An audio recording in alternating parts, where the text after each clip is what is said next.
It's my feel-good breakfast show. Here to tell us more, Melanie and Tertia. Welcome to the show, ladies. So good to have you here.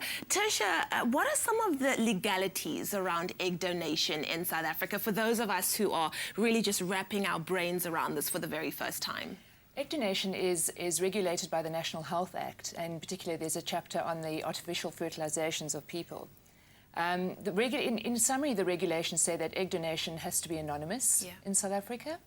Egg donors are allowed to donate 6 times or 6 live births. So if the donor donates and she has twins, then that's the end of her donation. So Melanie, how do families go about choosing their donor eggs? Generally, recipients are looking for somebody whose physical characteristics match theirs. And what they do is they go onto our database and they see an edited version of the application that the donor has filled in with us. In other words, there's no identifying information. They don't have access to the donor's real name, no adult photographs. They only see toddler photographs of the donor.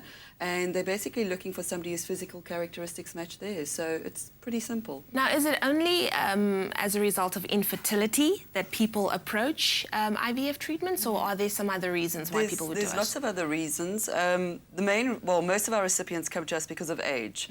So generally your eggs age with you. Okay, so you shouldn't leave it too late.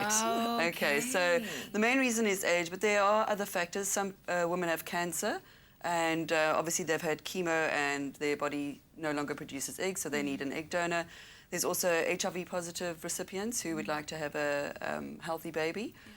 They come to us, and there are also genetic reasons as well why people might choose an egg donor. Okay.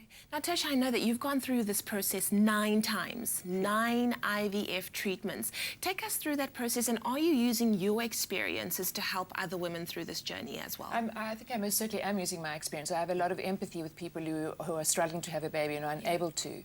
You know, no one grows up thinking they're going to need help one day. Yeah. You think you're going to get married, meet your man of your dreams, and you're going to have a baby. And so you get married and you start trying, and nothing happens.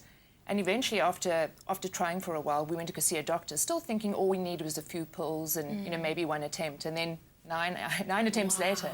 But I have my happily ever after. I've got boy-girl twins. Oh, so congratulations. I've been really blessed. That's awesome. Now, I read that more and more international families are choosing South African donor eggs. Is that true? And why is that the case? That is true. We have... Gorgeous women. Hello. South Africa has beautiful, intelligent, strong women. We also have a multi-ethnic, multicultural gene pool in South Africa. So, and recipients come here from overseas because either egg donation is not possible in their country, or otherwise there are really long waiting lists in their own country. Like, we have a lot of recipients from Australia and from the UK.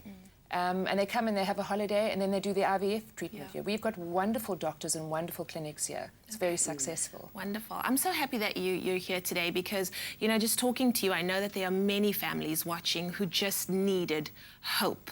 And I think that you've given that to them. Yeah? Absolutely. That's what we do.